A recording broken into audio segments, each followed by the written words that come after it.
used to think that Germany is a civilized European country. Germany stands guard over human rights and freedoms. Is Germany a safe country? Are you used to thinking like this? Today I will tell you what Germany really is and how dangerous it is for Ukrainians, foreigners and tourists to visit Germany. Even a short transit trip can cost your health, and maybe your life. Germany is a country where the police practice brutal torture. Don't you believe? Now we will tell.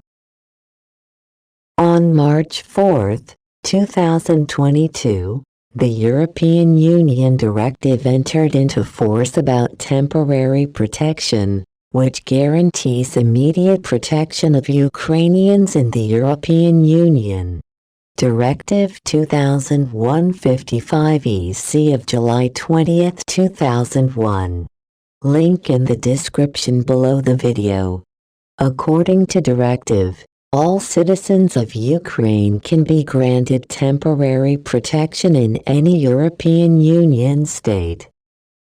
On the website helpunhcr.org, the German Federal Office for Migration and Refugees, BAMF, recommends persons who don't have sufficient financial means or need shelter to contact the local police station or the local immigration office. Link in the description below the video. We requested temporary protection at the police station at Leipzig Airport. We provided our biometric passports with the stamps of the Polish border guards about crossing the border. Our identities have been established. The police checked the fingerprints. Nevertheless, the Germany police officers refused us, citizens of Ukraine, the temporary protection. One of us was demanded to leave Germany within 7 days. Otherwise this person should have been arrested. We have a document about this issued by these policemen.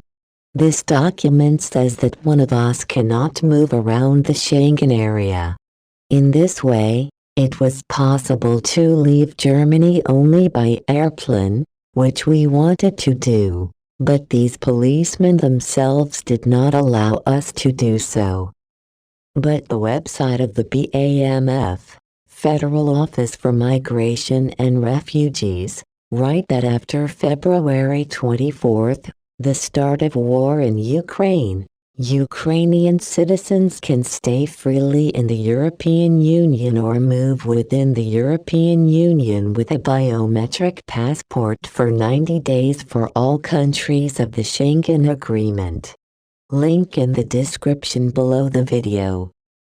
The website of the European Union and the European Commission states that the right to temporary protection is immediate, meaning that, when a person wants to enjoy it, all he needs to do is to follow the instructions of the national authorities and to demonstrate to them the nationality, international protection status or equivalent protection status, residence in Ukraine or family link as appropriate, which give the right to temporary protection. The national authorities of the EU country where you are present should inform you of your right to receive temporary protection. You should then inform them if you want to benefit from temporary protection, and follow their guidance. Link in the description below the video. The police are the national authority. We gave them our documented nationality, which was the basis for temporary protection. We informed the police that we want to use temporary protection. However, these policemen did not inform us about our right to temporary protection. Moreover, they refused to grant us temporary protection. Article 28 of the European Union Temporary Protection Directive lists the grounds for refusing to grant temporary protection. Link under video. We don't have these matches to these grounds for denial of temporary protection. However, the German human rights organization Proasyl explains, even if there is a ground for refusing to issue a residence permit in accordance with Part 1 of Paragraph 24 of the Residence Law, this does not mean that deportation is possible, since, at a minimum, a person the status of displaced as a result of the armed conflict is retained. Therefore, even if a residence permit is refused, such persons are granted a deferral of deportation until the end of the active phase of the armed conflict, in accordance with Point A, Paragraph 60 of the Law on Residence. Link under video. In addition, we have an answer to our request to the German Federal Office for Migration and Refugees, BAMF, which says that, according to Directive 2001/55/EC of July 20, 2001 and our compliance with the circle of persons covered by this directive, we have the right to apply for a residence permit in Germany. Thus, the document issued by the police with the requirement to leave Germany within 7 days is groundless and illegal and clearly indicates abuse of power by the police. The police pressure lasted 14 hours. We asked to contact the consulate of Ukraine. We were denied this. We asked to contact the representative of the UN Commissioner. We were denied this. We asked to provide us with temporary protection. We were refused. The police denied us everything. Then the policemen put military gloves with carbon lining on their hands and began to torture. 6 policemen took part in the torture. One of them was a woman. The man who was tortured by the police is disabled and has several life-threatening diseases. The police knew about this and used this knowledge during the torture to inflict special pain. Also, in their torture, the police used special painful techniques, suffocating grips, as well as combat fighting techniques. The police also tried to break the man's spine through a chair. The man was handcuffed and had shackles on his legs. The torture continued non-stop for about 3 hours. During the torture, the man lost consciousness. During the torture, the man had a mental breakdown. The man was in a state of shock, could not walk or speak.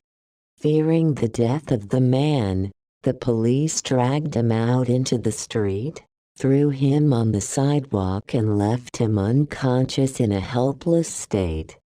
At the request of the escort to call an ambulance, the police refused. As a result of torture, this man ended up in the hospital. There is documentary evidence of the consequences of torture. As prescribed by a doctor, this person is currently undergoing treatment and rehabilitation after being tortured. The torture continued for several hours continuously.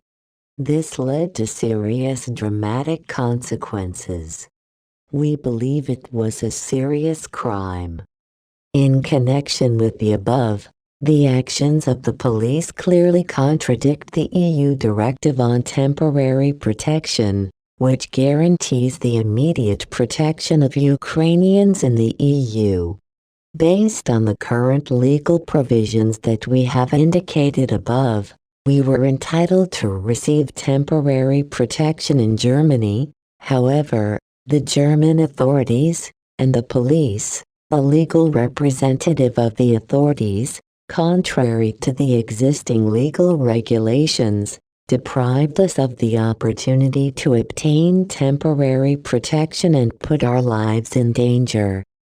We appeal to many human rights defenders and lawyers, about 100, the United Nations Organization and its divisions, the Commissioner of the European Council, and too many other organizations whose direct duty was to sort out this situation, but they all either ignored us or refused to help us.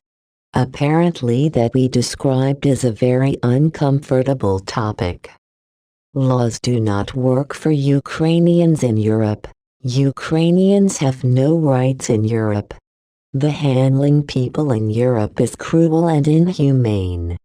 The authority whose competence it is to ensure the protection and safety of Ukrainians do not fulfill their protective function and do not want to perform it.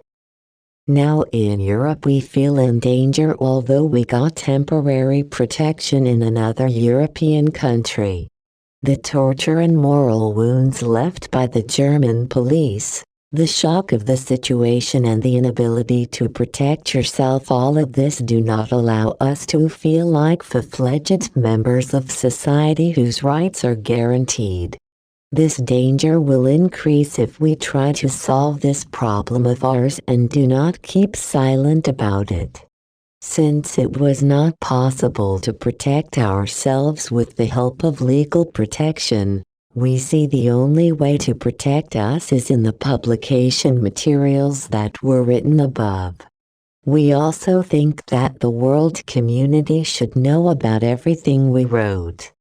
In addition to documents from the police and the hospital where the consequences of torture were recorded, we also have other irrefutable evidence of the crime of the German police. In accordance with applicable law, we cannot provide here the irrefutable evidence of their crime that we have, but we can provide all this information to lawyers, human rights activists and in court. We think the world should know about all this. All links to documents, directives and regulations mentioned in this video can be found below the video. All links shown in the video were up to date at the time the video was created. If the links stop working, you can find the relevant information through a search engine. Please distribute this video as much as possible.